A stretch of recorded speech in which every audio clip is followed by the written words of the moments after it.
앞서도 얘기 잠깐 나왔습니다만 수검률이 사실 좀 많이 떨어졌습니다. 왜냐하면 뭐 갔더니 뭐 키재고 몸무게 좀 했더니 끝났네 그래서 네. 검진을 안 하는데 네. 최근 통계를 보면 그래 좀 바람직하게 조금씩 늘어나고 있는데요. 건강톡톡 시간인데요. 오늘은 주제가 바로 건강검진인데 네. 우리나라 국민들은 성인이 되면 네. 2년에 한 번씩 무료 국가 건강검진을 받을 수가 있죠. 맞습니다. 올해는 짝수해라서 짝수해에 태어나신 분들이 이미 국가 건강검진 안내문을 받으셨을 맞습니다. 텐데요. 네네. 생각보다 많은 분들이 또 검진을 받지 않는다고 하시네요. 올해 이제 코로나19 사태로 인해서 네. 건강검진을 좀 미루는 분들이 많이 계신데 걱정스러운 건 이렇게 미뤄놓으면 연말 돼서 몰리지 네, 않을까 걱정이 맞습니다. 되죠. 또 건강검진이 몰리는 이 연말에는 네. 그 독감 유행 시기와도 겹치기 때문에 어떻게 보면 검진을 받기 위해서는 지금이 좀 최적기라고 하네요. 그렇죠. 네. 이 국가 건강검진이 별게 없다고 생각을 해서 어떤 분들은 또 좀 비싼 돈을 들여서 네. 종합검진 받으시는 분들도 많이 계신데 그래서 오늘은 효율적인 검진을 받을 수 있는 방법에 대해서 이야기를 좀 들어보겠습니다. 네, 도움 말씀 주실 분 소개해드리도록 하겠습니다. 건양대학교 가정의학과 유병현 교수 나오셨습니다. 어서 오세요. 어서 오세요. 안녕하세요. 네, 뭐 건강검진 얘기를 했는데요. 정기적으로 이제 뭐 2년에 한 번씩이라고도 표현을 합니다만 네. 건강검진을 받아야 되는 이유하고 그 목적 뭐 아시는 분도 계시겠지만 네. 네. 궁금해서. 네. 가장 중요한 거는 결국은 뭐 평생 질병을 안 걸리고 잘 돌아가시면 제일 행복한데 네네. 사실 그러기가 어렵죠. 네. 그래서 모든 질병들이라는 거는 조기 발견하는 것들이 가장 중요한데 그 이유는 조기 발견은 완치도 가능하고 이차적으로 생길 수 있는 합병증을 막을 수 있는 것들 때문에 조기 발견이 아주 중요하죠. 예. 그중에 이제 대표적인 게 많이 알고 계신 암이 사실은 제일 우리 생명을 위협하는 질환 예, 중에 예. 하나죠. 지금 그 그래픽에도 나옵니다만 암은 우리 몸의 머리부터 발끝까지 다 생길 수가 있습니다. 맞네요. 네, 그렇지만 그래도 우리가 제일 중요하게 생각하는 부분들에 이제 검진들에 포함되어 있는데요. 제일 예. 많이 알고 계신 위암, 네. 그다음 뭐 대장암, 간암, 폐암 이런 분들 이런 것들 여성분들 같은 유방암, 네. 자궁암들 같은 경우들은 정말 조기 발견하면 뭐 수술할 수 있으면 수술, 약물이라면 약물 등을 통해서 완치까지 가능한데 네. 저런 질병들이 늦게 발견하게 되면 주위 장기나 조직으로 퍼지게 돼서 고생도 굉장히 하거나 네. 혹시 잘못하면 생명의 위협을 받을 수 있기 때문에 특히 조기 발견의 암에 있어서 조기 발견은 아주 상당히 중요한 질환이라고 할 수 있겠습니다. 두 번째는 이제 많이 알고 계신 질환들 중에서 그 만성적인 병들 있죠. 네. 뭐 혈압이라든지 당뇨병 또는 만성 간 질환, 뭐 신장 질환 같은 경우들은 평생 안고 가야 되는 질병인데 그것도 조기에 치료를 해서 합병증을 막아주면 좋은데 우리 흔히 알고 있는 뇌 풍이 온다는 뇌졸중, 네. 또 심장병 오는 심근경색이나 이런 협심증 같은 질환들은 생명하고 왔다 갔다 하기 때문에 그런 질병들을 조기에 어떻게 치료하느냐에 따라서 결국 그것도 상당히 영향을 미치기 때문에 조기 검진이 아주 중요하고요. 네. 또 하나는 요즘 코로나도 그렇습니다만 네. 사실 이런 감염병 문제도 사실 심각하죠. 네. 특히 우리나라 같은 결핵 같은 질병도 많기 때문에 요즘들도 세계적으로 봐도 우리나라 아직 많아서 그거 조기 발견도 사실 치료에 따라서는 주위 사람들의 이거 퍼칠 수가 있잖아요. 그렇죠. 네. 코로나도 제일 나쁜 게 결국 주위 네네. 사람 감염시키는 건데 그다음에 간염들도 마찬가지고요. 또는 뭐 매독, 에이즈 같은 질환들도 뭐 종합검진들에는 포함돼 있으니까 그런 질병들을 조기 발견하는 것들이 결국은 생명과 또는 합병증을 막는 데 아주 중요한 역할이기 때문에 건강검진의 목적은 그런 데 있다고 하겠습니다. 이게 목적을 들었잖아요. 네. 예방 차원도 있지만 조기에 발견하면 이제 의학적으로 이제 의술이 발달해서 네. 다 된다는 얘기인데. 네. 맞습니다. 그리고 저희가 앞서서 국가에서 시행하는 무료 건강검진에 대해서 네. 말씀을 드렸었는데요. 주로 어떤 검진이 이루어지나요? 네, 아마 우리나라 이제 국민건강보험공단에서는 1995년도부터 아마 전국 국민들을 대상으로 시행하고 있는데요. 아마 이제 건강보험공단 누리집에 보면 이제 자세하게 설명이 나와 있습니다. 근데 일반적으로는 이제 우리가 알고 계신 일반 건강검진들 성인들이 가서 하는 것들이 있고요. 네. 또는 이제 생애 전환기라고 그래서 뭐 나이에 따라서 변화를 낼 때 해주는 검진. 그다음에 알고 있는 암 검진이 있고요. 또는 이제 요즘 영유아들까지 건강 검진을 하고 있어서 네. 전 연령층에 이제 어느 정도의 그 국가에서 검진을 통해서 질병 발견하는 데 도움을 주고 있고요. 네. 앞서도 얘기 잠깐 나왔습니다만 수검률이 사실 좀 많이 떨어졌습니다. 왜냐하면 뭐 갔더니 뭐 키재고 몸무게 좀 했더니 끝났네 그래서 네. 검진을 안 하는데 네. 최근 통계를 보면 그래 좀 바람직하게 조금씩 늘어나고 있는데요. 네. 2013년이 72.1%인데 2018년이 16.9%니까 조금 증가됐고요. 네네. 특히 암 관련 검진, 영유아 건강 검진은 10% 이상 정도 증가되는 거로 봐서는 검진이 이제 점차 좀 더 확대가 되고 있는 것 같아서 네. 바람직한 현상이라고 하겠습니다. 뭐 앞서 말씀하신 대로 건강검진의 목적이라면 질병을 일찍 발견하는 게 가장 큰 목적인데 그게 이제 혹시 통계적으로도 그렇게 나와 예, 있는지요? 그 네. 건강보험공단이 이제 다른 단체하고 해서 네. 그 한 12년 동안 12년 전부터 통계 낸 게 있습니다. 대상자만 해도 270만 명이니까 꽤 많은 거니까 통계적으로 큰 의미가 있는데 네. 그 꾸준히 받은 사람들하고 한 번씩 걸른 사람들하고 비교를 해봤더니 예. 의료비가 2배 이상 차이가 나더라. 그리고 입원 일수도 한 1.7배 정도 차이 네네. 나더라고 보면 의미가 있고요. 네. 그럼 질병 발생하고는 어떤가 하고 비교를 해봤더니 5번 정도 이렇게 뛴 사람들하고 꾸준히 받은 사람들하고 봤더니 당뇨병 같은 건 2배 정도, 또 뭐 고혈압, 고지혈증, 뭐 대사증후군 같은 경우는 거의 2배 가까운 정도의 질병 발생률이 차이가 나는 걸 보면 네. 결국은 앞서 얘기 드린 조기 발견할 기회를 놓치게 되고 네. 또 치료하는 데 있어서 시간이 지나니까 합병증 생길 일들이 많아지니까 네. 질병 발생, 입원 기간, 치료비 같은 것들이 다 늘어나는 것들이 통계적으로 증명이 됐기 때문에 건강검진은 시기에 맞춰서 좀 받아주시는 것들이 뭐 본인뿐만 아니고 국가 재정에도 훨씬 도움이 되지 않을까 생각을 합니다. 네. 말씀을 이렇게 듣고 있으니까 그 세뇌되는 느낌이 쏙쏙쏙 들어와요. 건강검진 정말 꼭 받아야겠다는 그러니까요. 생각이 듭니다. 네네. 우리나라 성인이라면 누구나 이 국가 건강검진 대상이 되는 거죠? 예, 그렇죠. 그래서 뭐 전에는 40대 이상으로 돼 있고 네. 2년마다 한 번 받고 비사무직, 즉 사무직 일하는 아닌 사람들은 매년 해주죠. 근데 매년이 뭐 거기 암 검진 빠져 있고 일반 혈액 검사하고 네. 흉부 사진 들어 있습니다. 매년 해주고 있는데 2019년도부터 20세 이상도 대상이 확대가 됐습니다. 그러게요. 그러니까 우리 뭐 20세 정도 해봐야 이번에 투표도 벌써 18세부터 했습니다만은 네. 대학생들 네. 또는 취업준비생들까지 평소에 좀 건강에 소홀하거나 네. 아유 나는 괜찮아 뭐 내 이 나이에 무슨 병에 걸려 하는 사람들까지도 대상의 젤동도까지 확대가 됐기 때문에 지금은 이제 웬만한 성인들은 다 본인만 마음만 먹으면 충분히 나라에서 제공하는 검진을 받으실 수가 있습니다. 네. 근데 이제 뭐 젊다고 그래서 뭐 괜찮다, 네. 난 안 아파 그러는데 요즘에 보면 주변에 20대, 30대도 좀 아픈 분들을 많이 만날 수가 있는데 이 건강검진 통해서 내 몸의 건강 지표를 점검할 필요성이 분명히 있다라는 그럼요. 게 지금도 뭐 느껴지고요. 네. 그 기본적으로 어떤 검사를 아까 뭐 잠깐 거론하셨지만 네네. 검사를 하는지 네네. 말씀을 좀. 되게 이제 소홀히 하는 것 중에 이제 기본으로 해야 되는 검사들 중에서 우리 가면 당연히 하죠. 뭐 평소에 키 몸무게 재기도 하겠습니다만 네. 체중 측정하고 키 측정하고 그거에 따라 이제 체질량 지수가 나오게 되고 또 시력도 재고 청력도 재고 혈압도 재죠. 거기에도 사실 우리가 알아야 될 것들이 굉장히 많죠. 근데 뭐 박정훈 씨는 안경 끼고 계시니까 네. 혹시 안경이 저기 시력이 보정된 건가요? 그냥 도수가- 아니면 멋으로 아니 저는 노안이 와서 다쳤죠. 아, 그러니까. 왜냐면 보통 사람들은 사실 시력 잘 안 되거든요. 그렇죠. 그냥 잘 보이면 됐지 뭐 아, 하니까 네네. 사실 모르고 젊은 사람들은 더 그렇지만 나이 드시게 되면 노안이 오는데 네. 그 중에서도 이제 백내장들 많이 앓으시잖아요. 그러니까 네. 시력이 떨어지면 잘 몰랐더라도 작년보다 많이 전번보다 많이 떨어졌네 하면 가 점검 받아 보면 이런 백내장 같은 질환도 발견할 수가 있고요. 네. 그다음에 청력도 사실은 뭐 늘 일상생활하니까 잘 모르지만 본인도 모르게 TV나 라디오 자꾸 키시는 분이 있고 예. 막 얘기할 때 자꾸 큰 소리로 얘기하는 분들은 네네. 청력이 떨어지는 거거든요. 연세 드신 분들 같은 경우에는 보청기가 필요한 분들까지 생길 수 그렇죠. 있기 때문에 네네. 전에랑 비교해서 청력이 떨어진 분들도 반드시 가서 확인을 하셔야 될 것들 중에 네. 하나고요. 또 하나는 혈압도 사실 굉장히 중요하죠. 뭐 요즘은 혈압 재는 곳이 하도 많아서 뭐 틈나면 가서 재보기도 하지만 네네. 사실 내가 오늘 가서 쟀더니 뭐 130에 85라 정상이다 하지만 그게 정상이 아닐 수도 있는, 예를 들어서 2년 전에는 120에 80이었다 하면 혈압이 올라가는 추세일 수도 있기 때문에 한 번 된 혈압보다는 비교를 할 수 있는 되기 때문에 기록을 해놓으셨다면 비교를 꼭 해보셔서 혈압도 그런 의미에서는 굉장히 중요한 요소다라는 네. 것들을 말씀드리고요. 네. 또 하나는 아까 신체 계측에서 키 몸무게 얘기를 드렸는데 네네. 네. 그것도 사실 그 이번 검진에는 허리둘레가 포함됩니다. 허리 이제 둘레. 되게 옷 사러 갈 때 되면은 맥인치 그렇죠. 하면은 되게 네. 줄여서 얘기해보고 짱돼가지고 되게 허리둘레 잘 앉으시죠. 근데 네네. 여기서는 제주거든요.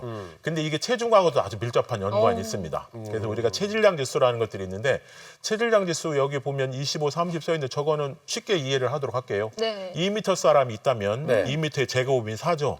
그 사람이 100kg라 그러면 살을 100으로 나누면 25가 나오죠. 그럼 그게 비만에 속하는 거죠. 그러니까 본인의 키의 제곱을 통해서 나누게 되면 저 네. 체질장 지수가 나와서 30 이상이면 굉장히 비만이다라는 것들을 알 수 있고요. 네. 또한 허리둘레도 굉장히 중요합니다. 90cm가 남성은 기준이고요. 네. 여성분들은 85cm가 기준입니다. 따라서 저거보다 넘은 분들은 저것만 갖고도 비만을 측정하는데 저게 체질량 지수와 결합이 돼서 네네. 체질량 지수도 심하고 허리둘레까지 높다면 네. 우리가 얘기하는 이런 대사 관련된 질환들, 당뇨, 혈압 이런 질환들의 위험성들이 굉장히 높다는 걸 알려줍니다. 따라서 네. 단순하게 그냥 비만이네 이렇게 하지 마시고 기록이 있으면 한번 비교해 주셔서 내가 어디에 속하는지 확인해 보시면 네. 현재 질병이 없더라도 추후에 질병이 생길 수 있는 요소가 많다라는 것들을 많이 알려주는 지표라고 할 수 있겠습니다. 네. 제가 이제 올해 네. 건강 이제 저 종합 검진을 받아야 되는 이제 해인데 네. 저 허리 얘기 나오니까 어, 조금 늘은 것 같긴 한데 이게 걱정돼요. 저도 좀 빨리 가야 될 것 같은데. 이제 요즘 그러니까요. 코로나 때문에 오. 확진자들이 맞아요. 진짜 그렇죠. 말씀 들으니까 주변에 좀 걱정되는 분들이 자꾸 새록새록 생각이 나네요. 그렇죠. 이렇게 또 건강검진 받고 나서 대사증후군, 위험군 판정을 받아서 좀 걱정하시는 분들도 네네. 많이 계시던데요. 예. 네. 대사증후군 하면 뭐 많이 들어보시기도 하고 요즘에는 결과로도 많이 네. 가죠. 그렇죠. 네. 그 옛날에는 대학교 4학년이 취직하기 어려워서 대사증후군을 했는데 그보다는 아까 얘기한 그런 위험 요소들을 다 포함하는 겁니다. 첫째로 이제 비만 환자들, 그 이제 허리둘레로 해서 기준이 넘은 사람들. 네. 그다음에 우리 혈액을 하는 것들이 이제 한 세 가지 있는데요. 네. 중성지방이 150이 넘거나 오. 약을 먹는 분들. 그 콜레스테롤은 고콜레스테롤 HDL은 높을수록 좋은 건데 낮은 사람들. 네. 그다음에 혈당이 높은 사람들, 혈압이 높은 사람들이 기준이 있는데 요 5가지 중에 3가지 이상 있는 사람들을 대사증후군이라고 얘기를 합니다. 네. 그래서 나는 큰 질병이 없더라도 이게 나타났다 하면 각각으로 우리가 비만 하나, 뭐 혈압 하나, 당뇨 하나 띄면 그거에 대한 위험성이 있는데 합해 놓은 거기 때문에 우리가 위험성이 2배라면 3가지 이상 있는 대사증후군이라면 4배, 5배가 높아진다는 거죠. 우리가 네. 그러니까 심혈관 쪽, 뇌 쪽 이런 쪽 문제들이 그렇기 네. 때문에 그냥 단순한 혈압 당뇨가 아니고 이렇게 된 사람들은 평소 자기가 알고 있는 혈압 당뇨보다 훨씬 더 위험하다. 그러니까 쉽게 얘기하면 살도 쪘는데 당뇨 혈압이 있다 그러면 아이고. 치안 폭탄이다라고 네. 생각을 하시면 되는 거죠. 그렇기 때문에 우리가 나온 그 간단한 결과만 가지고서도 이런 대사증후군에 속하는 분들이라면 평소보다 훨씬 더 많은 주의를 기울이고 네. 치료를 열심히 받아야 되실 분들이다 이렇게 얘기를 할 수 있겠습니다. 야, 이게 이제 건강이라는 건 네. 알면 알수록 이제 더 깊이가 있는데 지금 이제 쉽게 설명들 해주면서 네. 뜨끔뜨끔 하시는 분 많이 계실 건데 네. 이제 평상시에 술을 좀 자주 드시는데 또 양도 많이 드시거나 아니면 이제 피로감 많이 느끼시는 분들은 이제 뭐 있잖아요. 간 때문이 하는 네. 것처럼 간 검사를 꼭 받아야 되잖아요. 네네. 네. 뭐 우리도 필수 항목에 당연히 포함되어 있고요. 네네. 그래서 우리가 많이 알고 있죠. SGOT, SGPT, 뭐 감마 GTP 많이 들어보셨고 요즘은 이제 AST, ALT라는 말을 쓰고 있는데 예. 이게 이제 표시가 딱 돼서 이상이 있습니다라고 표시가 되면 그 이제 국가검진에는 40세 때 비형간염을 해주지만 일반적인 그 이외의 나이 때는 간기는 수치만 나오거든요. 네. 그러면 간기는 수치가 나빴을 때의 가장 중요한 요소는 첫 번째가 간염입니다. 그러면 본인이 이제 알고 계신 분도 계시지만 그렇지 않은 분들은 A형, B형, C형, D형, E형 여러 가지 있습니다만 우리나라에 제일 중요한 건 A, B, C 3가지인데요. 네. 특히 B형하고 C형 간염인 경우는 만성화를 합니다. 즉 간경화, 간암을 일으키는 요소이기 네네네네. 때문에 간 기능이 나쁜 사람들의 경우에는 간염을 반드시 확인을 해서 네. 그게 있는 경우라면 전혀 얘기가 다른 쪽으로 진행이 되고요. 네. 특히 요즘 A형 간염도 젊은 사람을 통해서 상당히 많이 그 증가됐었던 것도 네. 있고 요즘은 좀 유행이 좀 잠잠해졌습니다만은 젊은 층에서는 A형 간염도 확인을 해보시는 게 좋기 때문에 1차적으로 할 일은 간 기능이 나쁘다 그러면 간염이 있나 확인하는 게 첫째고요. 그게 아닌 경우라면 아까 말씀드린 지방간이죠. 그러면 네. 지방간의 첫 번째는 술.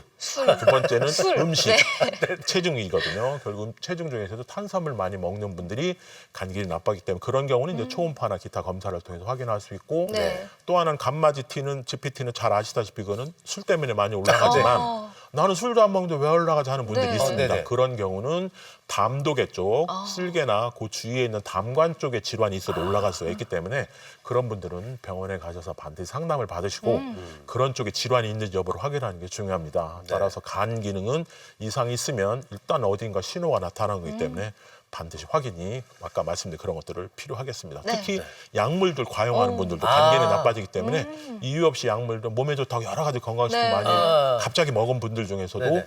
나빠질 수 있기 때문에 그런 경우는 확인하셔야 됩니다. 야, 그런 거 많이 먹어도 안 되겠네요. 또 건강검진 받으러 가실 땐 흔히 공복으로 많이 그렇죠. 가시잖아요. 네네. 그 혈액검사 항목에 보면 공복 혈당 검사도 네. 있던데 수치가 어느 정도 나오면 당뇨병이라고 볼 수 있을까요? 네, 가장 중요하죠. 사실 혈당은 뭐 수시로 요즘도 많이 재긴 하는데 정상은 100 미만입니다. 100 미만. 100 미만이어야 정상이어야 되고 그다음에 요즘은 당뇨뿐만 아니라 당뇨 예비군들이 굉장히 많습니다. 지금 그 표에 나온 대로 126이 넘으면 당뇨병 진단을 합니다. 그런데 그 사이에 있는 예비군들이 있습니다. 101에서 125 되는 이런 공복혈당 장애 있는 사람들 중에는 실제 당뇨 환자가 있습니다. 그럼 어떻게 알 건가라는 것들이 있기 때문에 네네. 우리가 식후에 뭐 재는 것도 있습니다만 식후라는 거는 먹은 음식에 따라서 혈당 수치가 다르기 때문에 표준화되질 않아서 우리가 병원에서는 표준화된 포도당 용액이 있습니다. 그거를 마시고 네. 2시간 뒤에 혈당을 측정해서 200이 넘으면 당뇨병으로 진단합니다. 따라서 평소랑 다르게 올해 했더니 이번에 뭐 당뇨 의심이 나왔네 하는 분들은 네. 반드시 특히 가족력이 있으면 더 말할 것도 없고 네. 체중이 늘어나는 아까 비만 그런 형태 있는 분들이라면 병원에 가셔서 이런 당 부하 검사를 하셔야 됩니다. 그래서 혈당 200이 식후 2시간이 넘는지 확인, 필요하면 당화혈색소라는 걸 포함해서 당뇨 환자들은 아시겠습니다만은 3개월 평균치인데 그걸 두 가지를 다 확인해 보시면 네. 내가 당뇨 환자인지 아니면 아직까지는 안 간 예비군인지 여부들을 확인해서 치료 여부를 결정을 해야 되기 때문에 네. 혈당도 아주 중요한 우리가 알아야 될 요소가 되겠습니다. 예비군 얘기는 이제 군 관련된 얘기만 있는 줄 알았는데 병에도 그러니까요. 예비군이 있군요. 네. 소변 검사는 주로 그러면 이제 신장 쪽 기능 검사를 주로 좀 하는 그렇죠. 거죠. 그래서 소변이 이제 병원에 가면 아마 컵 주고 가져오세요 하는데 그 네네. 가져오면 우리가 스틱을 꽂습니다. 그래서 스틱에서 색깔 변하는 걸 보고 단백이 있네요, 아니면 혈료가 있네요 이렇게 이제 우리가 하는 것들이 소변 검사인데. 네. 스틱이기 때문에 이제 지금 명확하게 나왔다고 그래서 질환이 있다고 얘기하기는 어렵지만 네.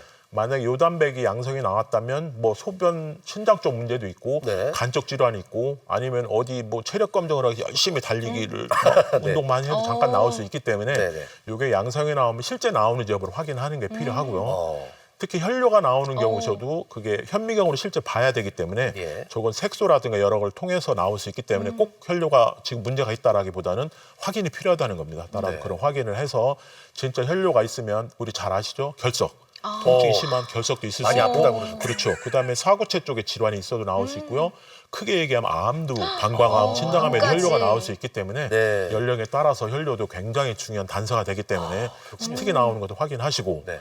또 하나는 이제 혈액을 통해서 신장 기능 검사를 하고 그 사고체 여과율 같은 게 나오는데 거기 수치로도 나옵니다. 따라서 본인이 질환 여부에 따라서는 신장 기능도 굉장히 중요한 역할을 하기 때문에 네. 특히 그 혈액 검사를 확인하면 내 현재의 콩팥 상태 내지는 다른 질환 여부들을 진단을 할 수 있습니다. 네. 그렇군요.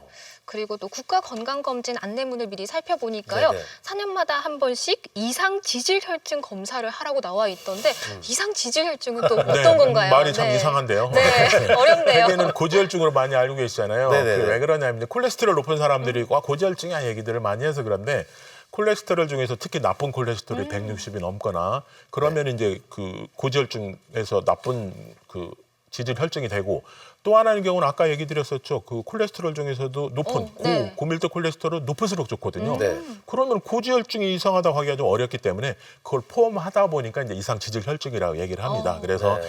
그 중성지방이 200이 넘거나 그 나쁜 콜레스테롤이 160이 넘거나 높은 콜레스테롤이 40이 낮은 경우로 이제 이상 지질혈증이라고 얘기를 하고요. 이거는 이 자체로서도 이제 중요한 의미를 갖고 있지만 질환하고 복합됐을 때 중요한 의미를 갖습니다.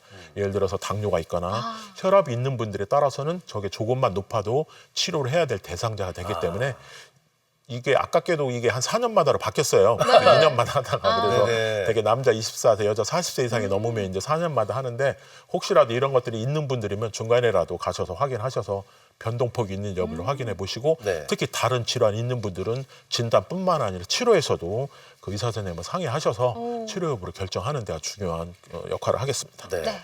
이제 아무래도 가장 무섭고 심각한 이제 질병이라고 그러면 이제 암을 꼽을 네. 수가 있는데 이 국가 검진으로 어떤 암을 검진을 받을 수 있는지. 예, 근데 아까 얘기한 우리나라 5대암들이 다 들어가죠. 네. 위암 같은 경우, 뭐 대장암, 유방암, 자궁암, 폐암들이 들어가고 있는데 네. 네. 위암 같은 경우는 40세 이상 2년마다 위 내시경 또는 위장 조형 촬영을 하게 돼 있고요. 네. 특히 간암은 다 해두는 게 아니고요. 고위험군만 합니다. 고위험군 아까 잠깐 얘기 드렸죠. B형, C형 간염 있는 환자들, 네. 간경화 있는 분들은 1년에 2번씩 초음파를 해주기 때문에 꼬박 받으셔야 되고요. 네. 그다음에 대장암은 2년에 한 번씩 대변 검사로 해서 분변에서 양성이 나온 분들 같은 경우에서는 대장 내시경을 하고요. 네. 네. 여성분들이 하는 유방암하고 자궁암도 유방암은 40세 이상, 자궁경부는 20세 이상들이 2년마다 하는데 네. 저거는 중간에 검사 결과가 이상 있는데 2년마다 하시면 안 되고요. 검사를 한 번 또 네. 더 정밀 검사 해보세요 하거나 네. 1년 뒤에 해보세요 하는 경우는 그때 해보셔야 됩니다. 아. 그래서 되게 잘못하는 게 해보고 던지면 안 되시고요. 네. 하셔야 되고. 특히 이제 폐암 검진이 이제 우리가 재작년부터 시작을 했는데요. 그렇죠. 54세부터 74세까지 30감년. 30감년이라는 의미는 뭐냐면 담배를 하루에 한 갑씩 피는 사람들은 30년. 하루에 두 갑씩 피는 사람들은 15년이 되면 네. 그 30감년이 되는 거예요. 그러니까 네네. 54세면 내가 20살부터 폈으면 해당이 되죠. 그렇죠. 한 갑씩 폈으면. 네. 근데 30세 넘었더라도 두 갑씩 폈으면 해당이 되죠. 그런 분들이 2년에 한 번씩 우리가 CT 촬영은 조영제를 쓰는 촬영하고 안 하는 촬영이 있는데 네. 조영제를 안 쓰고 네. 하는 촬영을 2년마다 한 번씩 할 수 있기 때문에 네. 반드시 받으셔야 되는 중요한 검진이 되겠습니다. 네, 지금까지 이 국가 건강 검진에 대해서 쭉 설명을 해주셨는데요. 그러면 종합 건강 검진과 또 어떤 차이가 있는지도 그러게요. 궁금해요. 예, 정말 국가건강검진은 정말 최소한도 필요한 것들 이것만은 해야 된다는 것들이 정말 다 모여놨지만 네. 네. 소홀히 할 수는 없는 것들입니다. 당연히 비용도 좀 적게 들고 잘 할 수 있는 검진들이기 때문에 반드시 해야 되고요. 네. 종합검진은 어떻게 보면은 좀 이것도 하나 하는 정도로 뭐 숙박검진 관련해서 과다한 면도 있긴 하고 그렇지만 요즘은 본인이 필요한 것들을 추가로 해서 네. 받을 수 있기 때문에 이것도 잘 활용하시면 고가검진에서 조금 부족하거나 가족력이 있어 위험한 질환들은 조금 더 해보실 수가 있겠습니다. 네. 아, 그럼 이제 뭐 시간이 거의 다 돼가고 있는데 건강검진 받을 때 지켜야 할 주의사항이 있으시면 네.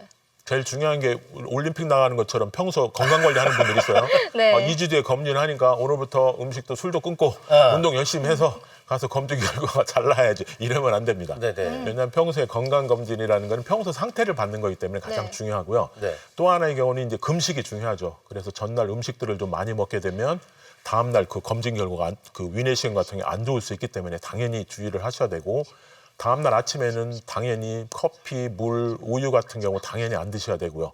그래서 그런 것들을 다 주의하시고 그다음에 문진표들 작성들을 충분히 잘 하셔야지 그 건강검진 결과를 잘 받으실 수가 있겠습니다. 네. 네. 제가 주의사항까지 쭉 들어봤거든요. 네, 그러니까요. 네. 사실상 이 건강검진이라는 게 꼭 하셔야 되는 거니까 오늘도 방송 보신 분들은 네. 뭐좀 많이 도움이 되셨지 않을까 생각이 돼요. 네.